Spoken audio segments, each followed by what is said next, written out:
Hi folks, and welcome to the first video for week 4 of MU1111, where we're talking all about form, okay? Over the next few videos, we're going to be seeing different sorts of form, and over the next 2 weeks, we're going to be analysing lots of different ideas of form. It sort of links from what we had last week with fugue, where we talked all about subjects and themes. That's the purpose of this first video. It's going to be quite a short one, really, just to make sure we've got the right terms and ideas in place for then what becomes our understanding of form. So what I'm really interested in talking in this video is the difference between theme and motif, okay? So our dictionary understandings would suggest that theme is the longer melody that might be repeated structurally, so it has a structural significance, okay? So it might be repeated, might be in different keys, but it is of structural importance, okay? We might organise pieces of music into their form by thinking about their themes, for instance. Motif is much, much smaller, okay? Themes can themselves be made up of lots of individual motifs, okay? Perhaps the most famous motif would be the opening of Beethoven's Fifth Symphony, that da-da-da-dum.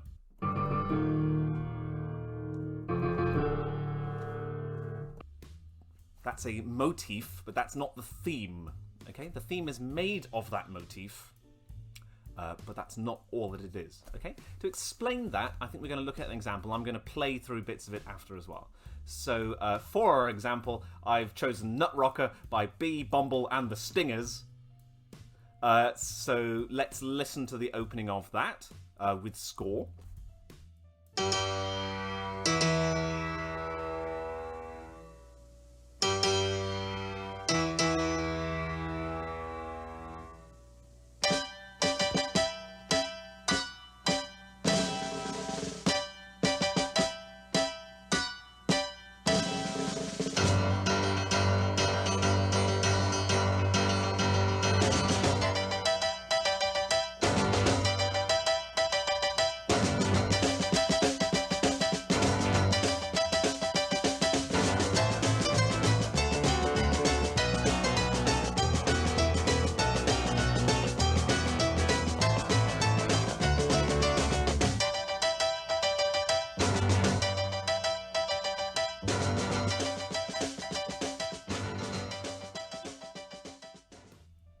Okay, I'm going to hand over to Piano Dan, who's going to carry on the video from the piano.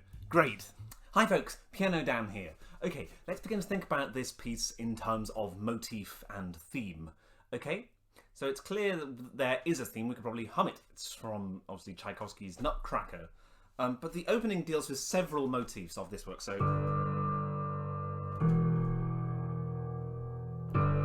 far, so good. What then enters is a theme as such.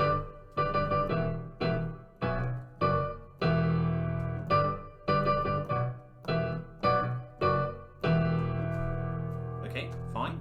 Itself, that theme though is made of motifs. That's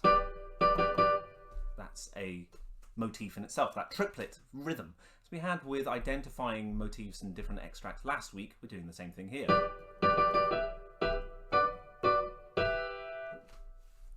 Then it moves to a different sort of ostinato, but it's still figuring as a...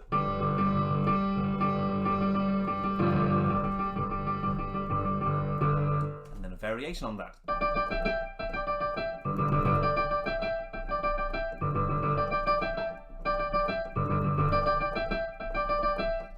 That's taken the triplet motif from the opening and then set it just into set quavers, okay?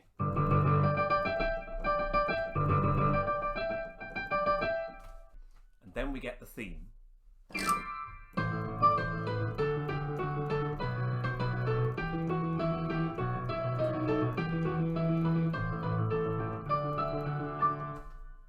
Okay, that doesn't really change over the course of it, okay? But it contains motifs. And then other versions are moved around, so the bass at some point goes...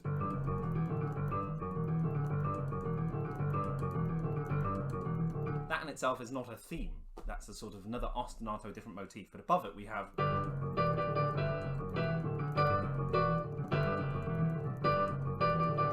We have that appearance of that theme.